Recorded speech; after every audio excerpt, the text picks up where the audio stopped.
क्या आपको भी frequently neck pain, back pain, shoulder pain, chest में हेवीनेस फ्रीक्वेंटली फील करते रहते हैं?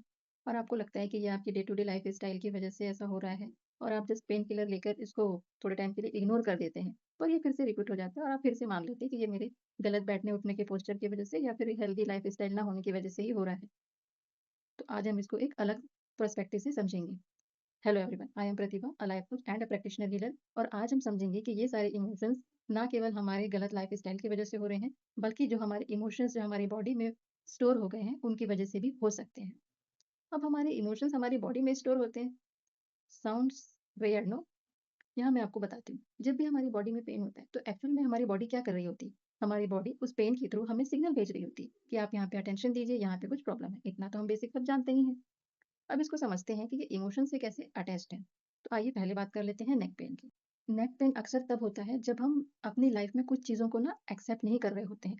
हम ये पकड़ के बैठ जाते हैं कि नहीं इसको तो मैं मेरे हिसाब से ये चीज़ें कंट्रोल होनी चाहिए, ये ऐसा ही होना चाहिए या फिर आप अपने आप को ज़िद पकड़ के बैठे हुए हैं कि मैं ही सही हूँ, मेरी ही कहीं-कहीं बात सही है, मैं ही सिचुएशन में जिस तरह से रिएक्ट करता हूँ, वो ही चीज़ सही है। मतलब कि आप रिजिड हो जाते हैं, आप ज़िद्दी हो जाते हैं कुछ चीज़ों को लेकर कि मैं सही हूँ, मैं ही सब सही कर रहा हूँ, मेरे अकॉर्डिंग ही होनी चाहिए। और आप उस चीज़ को इस इमोशन को जिस तरह से वो हो रहा है उसको आप लेट गो नहीं कर पाते हैं, उसको जकड़ के रखे हुए रहते हैं। तो नेक हमारा जो है वो फ्लेक्सिबिलिटी को शो करता है, नेक हमारा फ्लेक्सिबिलिटी को शो करता है, हम अपने नेक को इस तरह से मूव कर सकते हैं। तो जब हम फ्लेक्सिबिलिटी को वाले इमोशन को जकड़ के रख लेते हैं, उसको रिलीज़ नहीं होने देते, तो वो हमारी बॉडी में रिफ्लेक्ट हो जाता है, वो हमारी बॉडी के नेक में आके वो इमोशन स्टोर हो जाता है, जो हमें नेक पेन देता है। आप जितना ज़्यादा ज़िद पकड़ के बैठेंगे, वहाँ पे उतनी ज़्यादा स्टिफनेस फ़ील करेंगे। अब आइए बात कर लेते हैं शोल्डर पेन की। तो शोल्डर पेन बेसिकली तब होता है जब हम ये सोच लेते हैं कि हम ओवरबर्डन है, जैसे कि हम कुछ बोझा उठा के चल रहे हैं। हमको ऐसा लगता है कि सारी रिस्पॉन्सिबिलिटीज़ घर की, बाहर की, बाकी लोगों की, बच्चों की सारी रिस्पॉन्सिबिलिटीज़ मैं खुद अकेले उठा रहा हूँ, ऑफ़िस में बहुत सारा सारा काम मुझे ही करना पड़ता है, मेरे ऊपर रिस्पॉन्सिबिलिटीज़ आ गई हैं सारी और मैं अकेले ही कर रहा हूँ विदाउट एनी सपोर्ट। तो जब आप इन रिस्पॉन्सिबिलिटीज़ का इमोशनल बोझ उठा रहे होते हैं, तो हमारी बॉडी जो है, वो शोल्डर पेन के रूप में फिज़िकल पेन हमको देती है। अब बात करते हैं बैक पेन की, स्पेशली लोअर बैक पेन। ये बैक पेन आपका सर्वाइवल फ़ियर से जुड़ा हुआ होता है। जब आप अपने आप को सेफ फ़ील नहीं करते हैं, कहीं पे आप इनसिक्योरिटी वाली फ़ीलिंग रखते हैं या लैक ऑफ मनी की वज़ह से ये हो सकता है या कभी-कभी ऐसा लगता है कि आप अपने आप को प्रूव करना चाहते हैं किसी के सामने, लेकिन आप वो प्रूव नहीं कर पा रहे हैं अपने आप को, तब भी आप एक दबे हुए से रहते हैं, आप अपने आप को प्रूव नहीं कर पा रहा हूँ, प्रूव नहीं कर पा रहा हूँ। वो एक बर्डन वाला लेके आप जब जी रहे होते हैं, तो आपको मोस्टली बैक पेन की प्रॉब्लम होती है या फिर आपका रूट चक्र इम्बैलेंस होता है, तब आपको बैक पेन की प्रॉब्लम होती है। इस बैक पेन के थ्रू बॉडी सिग्नल दे रही होती है कि मैं सेफ नहीं हूँ, मैं सेफ नहीं हूँ। बात करते हैं अपर बैक पेन की, तो अपर बैक पेन तब होता है जब आपको लगता है कि आपका कोई सपोर्ट नहीं मिल रहा है, आपको रिकॉग्निशन नहीं मिल रही है, आप जो काम कर रहे हैं उसका आपको एप्रिसिएशन नहीं मिल रहा है और वो आप बाहरी दुनिया के लोगों से चाह रहे हैं। और जब आपको लगता है कि आपको सपोर्ट करने वाला कोई नहीं है, तो आप वापस से अनसेफ वाली फीलिंग में आ जाते हैं।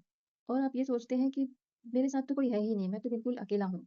तो बॉडी अपर बैक पेन दिखाती है और वो ये बताना चाहती है आई नीड सपोर्ट। अब बात करते हैं चेस्ट में जो टाइटनेस, हेवीनेस वाली फीलिंग आ जाती है। ये वाला इमोशन तब आता है जब हम हमारे कोई इमोशन को दबा रहे होते हैं, उसको एक्सप्रेस नहीं कर पा रहे होते।